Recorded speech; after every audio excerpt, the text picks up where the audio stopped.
Hello friends, welcome back to our channel. So आज हम इस वीडियो में बात करेंगे बैंक ऑफ बड़ौदा के बारे में। आप सभी को पता है बैंक ऑफ बड़ौदा हमने काफ़ी निचले स्तर पर सुझाया था और हमने जब बात की थी वो लेवल था कुछ 225 के आसपास, और वहीं पर मैंने भी पोजीशन बनाई थी। तो ये डिस्क्लेमर भी आप समझ सकते हैं कि मेरी भी पोजीशन है 225 से, मैंने इसमें पोजीशन बना के रखी हुई है बैंक ऑफ बड़ौदा में, और मेरे टारगेट्स काफ़ी बड़े हैं।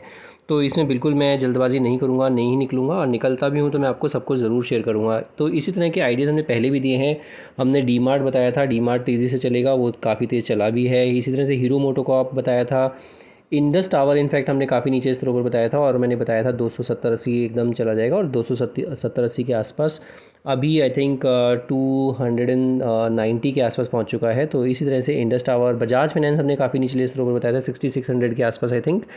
इसी तरह से JSPL में बार बार बता रहा हूँ 800 के आसपास का जो ब्रेकआउट है, बहुत बड़ा ब्रेकआउट है और बहुत पुराना ब्रेकआउट है, तो वो भी आप अपने रडार पर बिल्कुल रख सकते हैं। अदानी पोर्ट्स मैंने अभी कल ही की वीडियो बनाई है अदानी पोर्ट्स पर, वहाँ पर भी मैंने बताया था कि मेरी पोजीशन है, बट आप बिल्कुल अपने रडार पर रख सकते हैं। अदानी पोर्ट्स के भी चार्ट पैटर्न्स मुझे बहुत बढ़िया लग रहे हैं। इस तरह से IRFC, NHPC, ये जितने भी अच्छे स्टॉक्स हैं हमने अपने चैनल पर कवर किए हैं, और हमने लेवल्स बताए हैं, टारगेट्स बताए हैं, और सपोर्ट भी बताया है। तो आप दोनों चीज़ें ध्यान रखिएगा, अपना स्टॉप लॉस का भी ध्यान रखिएगा और टारगेट्स का भी ध्यान रखिएगा, क्योंकि कई बार होता क्या है, आप स्टॉप लॉस मिस करते हैं और उसके बाद बोलते हैं कि देखिए कहाँ बताया था और कहाँ आ गया है। बट मैं स्टॉप लॉस बताता हूँ, उसको भी ध्यान रखना है, सो दैट आपका नुकसान ना हो और प्रॉफिट आपको बिल्कुल ट्रेल करते चलना है। तो इसी के तर्ज पर आपको आगे भी फ्यूचर में भी इसी तरह के आइडियाज़ देखने को मिलते रहें। इसके लिए आप मेरा चैनल ज़रूर सब्सक्राइब कर लीजिए, बेल आइकन दबाना बिल्कुल मत भूलिएगा, सो दैट जब भी मैं कोई नई वीडियो डालूँ आपको सबसे पहले नोटिफिकेशन आ जाए। तो आज हम बात करते हैं बैंक ऑफ बड़ौदा पे, बिल्कुल डिटेल में बात करेंगे, तो आप बिल्कुल स्किप करके वीडियो मत देखिएगा, अदरवाइज़ हो सकता है आपको स्टॉप लॉस या फिर टारगेट मिस आउट हो जाएँ। तो ये एक बैंक ऑफ बड़ौदा हमने बात की थी, जो एक ग्रीन कलर की हमने लाइन डाली है। ये जो ग्रीन लाइन है इसका सिग्निफिकेंस बहुत ज़बरदस्त है, और इसी वजह से 225 का सिग्निफिकेंस, 230 का सिग्निफिकेंस बहुत ज़्यादा है इस चार्ट पर। तो अगर आपने पोजीशन बना रखी है तो बिल्कुल बने रहिए। अभी इसे वापस से अपवर्ड ट्रेजेक्ट्री पे चलना शुरू हुआ है, थोड़ा सा रिट्रेस हुआ था, ऊपर गया था, रिट्रेस हुआ।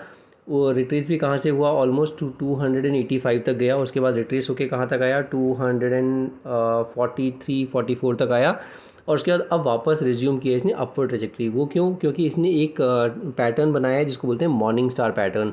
मॉर्निंग स्टार पैटर्न बहुत ही काम का पैटर्न होता है। एक डोजी कैंडल भी बनाई है नीचे, जिसको आप ये समझ सकते हैं कि एक ट्रेंड रिवर्स हुआ है और वहाँ से ही ऊपर चलना शुरू हुआ है।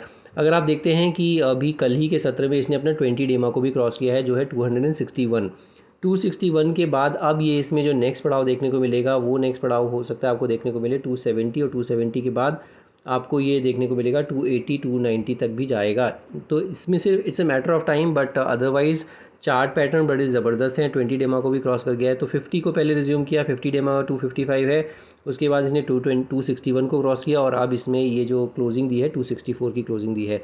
तो इसमें अगर आपको कायदे का स्टॉप लॉस लगाना है, अगर आपने हाल फिलहाल में पोजीशन नहीं है, तो 240 का के आसपास का स्टॉप लॉस लगाइएगा, जो कि इसका है 100 डेमा पे स्टॉप लॉस लगा लेंगे तो थोड़ा कायदे का होगा, क्योंकि उसके बाद अगर वो निकल जाता है तो फिर इसमें लोअर बॉटम्स बनने शुरू हो जाएंगे, जो कि अच्छा संकेत नहीं होता है किसी भी चार्ट पर। तो ये एक चीज़ है, और इसके अलावा आप एक चीज़ और ध्यान देंगे तो यहाँ पर ही 243 के आसपास ही एक सपोर्ट था, और वहीं पर इसने सपोर्ट लिया भी है। तो ये मैं आपके लिए एक लाइन डालता हूँ जिससे कि आपको दिखेगा कि सपोर्ट कहाँ पर। ये जो सपोर्ट है जो मैं आपको बात कर रहा हूँ, ये ब्रेकआउट आया था, यहीं पर सपोर्ट लेके फिर ऊपर चलना शुरू हुआ था, और ये आप देखेंगे तो ये पूरी जर्नी लेके यहीं पर ही सपोर्ट लिया और उसके बाद ऊपर चलना शुरू हुआ। तो 240 के आसपास का सपोर्ट बहुत बढ़िया है, वो इतना जल्दबाजी में टूटेगा नहीं, तो इसलिए आप 240 का एक स्टॉप लॉस लगा लीजिए। और इसमें जो टारगेट्स निकल के आ रहे हैं वो 280, 290 के टारगेट्स निकल के आ रहे हैं। तो अगर आपने बिल्कुल छोटे से व्यू के साथ बनाई है पोजीशन, 280, 290 पर आप अपना प्रॉफिट बुक भी कर सकते हैं, या फिर 280, 290 क्रॉस करें तो आपका जो स्टॉप लॉस है वो ट्रेल करके आप लेके जाइए 260 के आसपास, जो कि इसका 20 डेमा भी है। तो ये भी एक और रणनीति हो सकती है। तो 260 का स्टॉप लॉस लगा लीजिए और उसको ट्रेल करते जाइए। RSI देखते हैं, तो RSI 52 का RSI डेली के चार्ट पर, तो थोड़ा सा अभी मोमेंटम मिसिंग है, बट हाँ जैसे ही ये 60 को क्रॉस करेगा आपको ये हाथ आने वाला नहीं है बैंक ऑफ बड़ौदा, ध्यान रखिएगा। इसको वीकली के चार्ट पर भी एक बार कन्वर्ट करके देख लेते हैं। वीकली के चार्ट पर भी आपको दिखेगा कि इसमें जो ये हैमर पैटर्न बना है लास्ट टू लास्ट वीक में, और लास्ट वीक में इसमें कन्फर्मेशन आ चुकी है। तो अब इसमें सिर्फ और सिर्फ एक ही पड़ाव बाकी है, जो है 280, 290 के आसपास, जो इसमें वीकली के चार्ट पर भी बड़े क्लियरली एविडेंट है। इसने जो सपोर्ट लिया था वो कहाँ लिया था, 245 के आसपास का जो सपोर्ट था वो था 220 वीक एक्सपोनेंशियल मूविंग एवरेज। तो बहुत ही सही लेवल पर इसने सपोर्ट लिया, जो बहुत इंपॉर्टेंट है। तो यहाँ पर वीकली के चार्ट पर भी आपको क्लियरली दिख रहा है 280 290 चार्ट्स पर है, और अब इसमें कोई ऐसा बड़ा हर्डल दिख नहीं रहा है। वीकली के चार्ट पर एक और अच्छी चीज़ क्या हुई है कि वीकली के चार्ट पर RSI पहुँच चुका है 62, तो वहाँ पर बुलिश मोमेंटम जारी है और बहुत बढ़िया चार्ट पैटर्न्स बने हुए हैं। एक बार मंथली के चार्ट पर देख लीजिए, मंथली के चार्ट पर कैसा प्लेस है। तो मंथली के चार्ट पर अभी इसने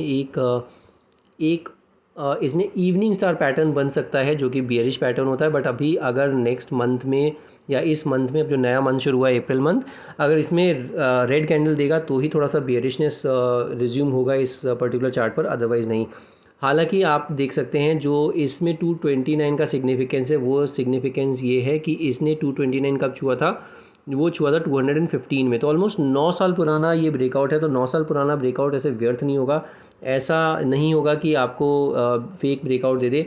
इसने ये जो ब्रेकआउट दिया था इसको रीटेस्ट भी किया, रीटेस्ट करने के बाद ये ऊपर चल रहा है। तो ये बहुत अच्छा साइन भी होता है कि कोई भी ब्रेकआउट हो और उसके बाद रीटेस्ट हो और उसके बाद चलना शुरू हो। तो मेरे को बड़ा कन्विक्शन है कि 229 और 240 जो ये लेवल्स हैं ये इतनी जल्दबाजी में नहीं टूटेंगे, और आपको अगर स्टॉप लॉस लगाना है तो एक कायदे के स्टॉप लॉस हो जाते हैं आपके लिए।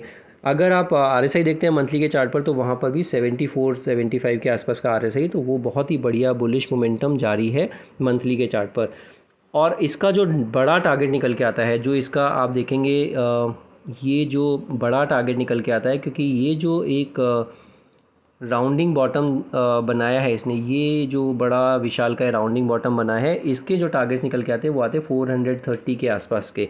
तो 430 इसका बहुत बड़े चार्ट्स पर लेवल निकल के आ रहा है, और 430 इसका अल्टीमेट टारगेट है। उसके बाद अगर वो 430 तोड़ेगा तो फिर हम वापस से बात करेंगे। बट अभी जो है बड़े चार्ट पर 430 का टारगेट निकल के आ रहा है, और इसी वजह से मैं इसमें पोजीशन बना के बैठा हूँ कि 430 तक तो मेरे को कम से कम ये दिखता है जाता हुआ। हालांकि ये कोई रिकमेंडेशन नहीं है और ये कोई कंफर्मेशन नहीं है, बिल्कुल शॉर्ट कुछ नहीं होता है शेयर मार्केट में। अगर कोई लेवल्स टूटेंगे तो हम बिल्कुल इसके ऊपर वापस से चर्चा करेंगे। अगर मान लीजिए 225 230 का लेवल टूट जाता है किसी भी बुरे दिन पे, तो हम इसे बिल्कुल अपने रडार पर लाएंगे और वापस से देखेंगे कि ब्रेकडाउन आया है तो ब्रेकडाउन में निकलना भी है। तो ये हो जाता है बैंक ऑफ बड़ौदा की पोजीशन। अगर आपके भी रडार पर कोई पोजीशन है, कोई स्टॉक है जहाँ पर कि ब्रेकआउट आए हैं, वो बिल्कुल डिस्कस करेंगे हम इसी चैनल पर। आप मुझसे शेयर कर सकते हैं कमेंट में।